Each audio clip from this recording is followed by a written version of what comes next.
Bilang tugon sa epekto ng patuloy na southwest monsoon o habagat, agad na naglunsad ng libreng sakay ang Bataan Police Provincial Office sa pamumuno ni Police Colonel Marites Salvadora, Provincial Director, upang matulungan ang mga na-stranded na pasahero sa mga binabahang lugar ng lalawigan.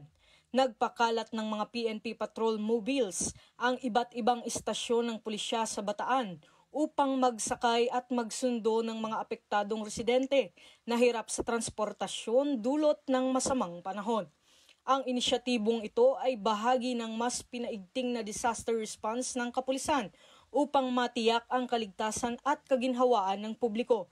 Ipinapakita ng programang ito ang patuloy ng pagtugon ng Bataan Police Provincial Office sa mga pangangailangan ng komunidad kasabay ng direktiba ni Chief PNP Police General Nicolas Torre III na naglalayong pagtibayin ang liderato ng kapulisan sa pagbibigay ng mabilis at epektibong serbisyo publiko.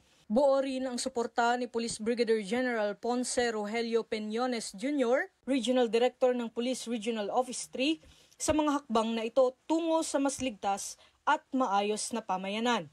Sa gitna ng hamon ng panahon, nananatiling katuwang ng mamamayan ang Bataan PNP, handa, maagap at may malasakit.